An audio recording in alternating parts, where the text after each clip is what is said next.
Let's all welcome our next contender. I think you're going to love him, Mr. John Archer.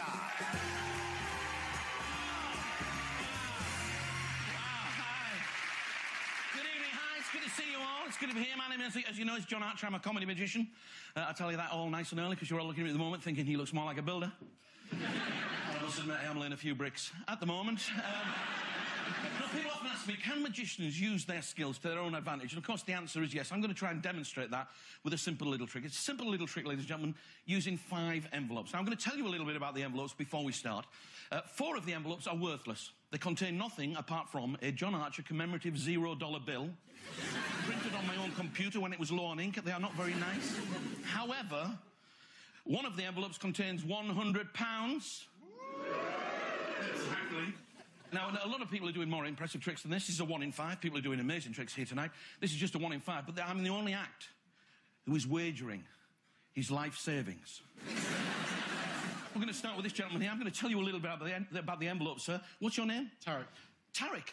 Wonderful, Tarek. I'm going to tell you about the envelopes. Now, they've all got something written on them. That helps me play the little game. It sort of helps me mess with your head. You see, the first envelope has got something written on it. Now, this is the only envelope that's got something written on it, even though all of the other envelopes do have something written on them. But it's not something, it's something else, even though it's not something else. OK, don't try and work it out. The question you've got to ask yourself, Tarek, is would I put the money in the envelope that says it's got something in it, when we know for a fact that all the envelopes have something in them, even the ones that don't have the something you want? You're thinking too much. If you don't go for envelope number 1, Tarek, you might go for envelope number 2. Envelope number 2 says nothing, even though it says something, but as I promised, it's not something else. The question you've got to ask yourself is, would I put the money in the envelope that says it's got nothing in it? That seems a little bit too obvious, but maybe it's a double bluff. No. These aren't really questions I'm looking for answers for, but thanks anyway, Tarek. When I read the script, I can't remember seeing your name so often. But thanks anyway.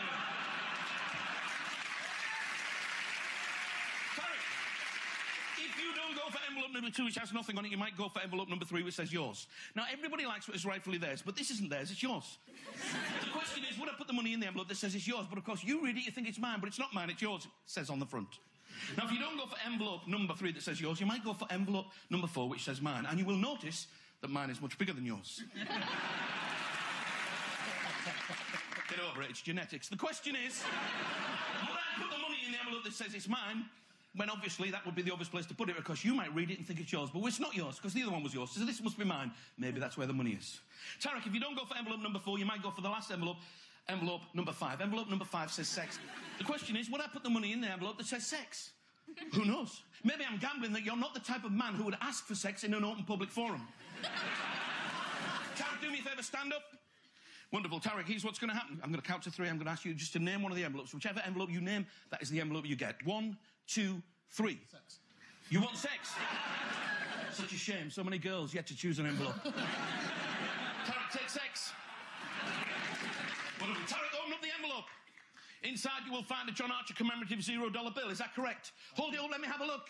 Give him a big round of applause, ladies and gentlemen. Thank you, Tarek. You can have a seat. Hi, this gentleman here. What's your name, sir? Hanny. Hanny. Yes. Wonderful, Hanny. Same thing for you. I don't have to explain the envelopes. We've got something. We've got nothing. We've got yours and mine. I'll count to 3. You choose one of the envelopes. 1, 2, 3. Nothing. You want nothing? You sure? Sure. In which case, you will get nothing. Take nothing. Thank you. Open it up. Hanny, inside you will find a John Archer commemorative $0 bill. Is that correct? Yep. Hold it up. Let me have a look.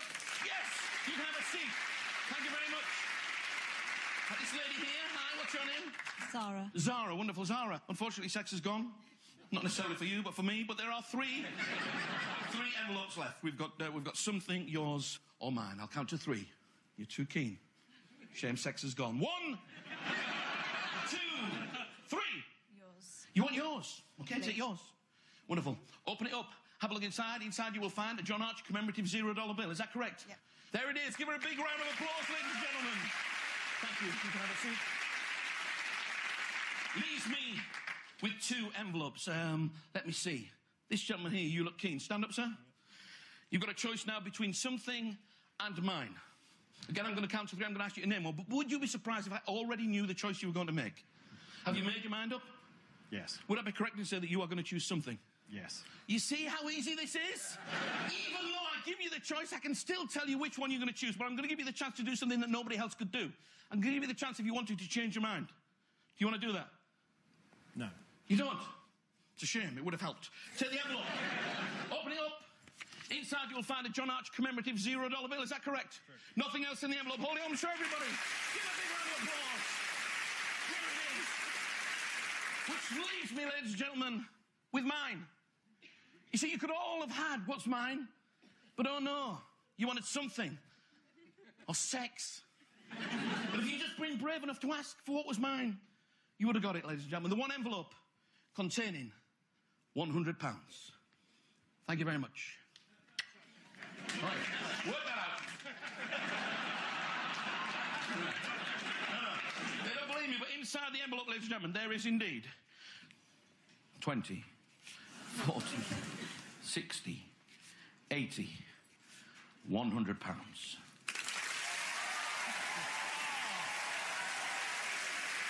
Mr. John Archer, ladies and gentlemen.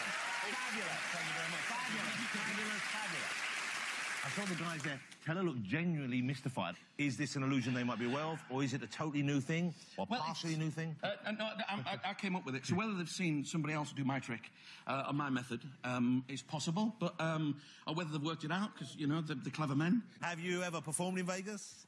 No. I've got a good feeling about this. I've got a pretty good feeling. All right, because Look, they're looking at the envelopes. Oh my word. yeah. Well, that's okay, but they can look at the envelopes, can't they? You're not worried about that. No, I'm not too worried. Yeah, yeah. They can do what the heck they like, can't they? Let me just ask you on a different note there. Have you ever pulled that way, the whole sex line? Do you ever get any never, numbers? Look at me. Look at me. I've never pulled anywhere. It's all padding. I've just pulled.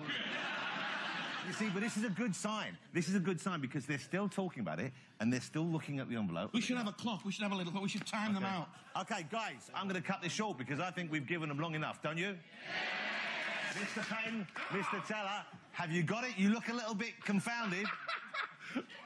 Ow! It's a funny routine. It's just silly. It's not really supposed to fool us. No, it's not. The goddamn envelopes.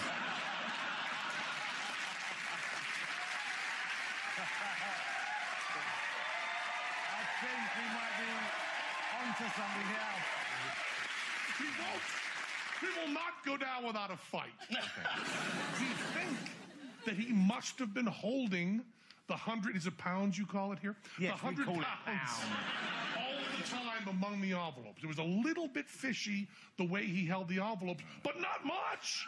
Really not much fishy. Enough to fool you for a while. I'm kind of... Never mind, don't give in too easily though, because I'm not going to let you get away with just saying we Okay, think it's we're gonna go a little further. I want specifically But you to say the method. I'll tell you that we think you had a matching orange envelope that could fit in here, that had the 100 pounds in it, that you were manipulating the whole time and was there all the time, waited till they were all done, and then did a slide in like this and opened it up and pulled it back out. That's all we've got, because if you didn't fool us, you did fool us. I don't slide anything inside to any of the envelopes. The most important thing about this is we are supposed to feel amazed, and we're supposed to feel like we didn't know how it was done. And the truth of the matter is, we feel amazed, and we really do not know how it's done. Well, let me hear you say those words. Let me hear you say, he fooled us. Well, I think in my heart, he fooled us. John, you're going to Vegas.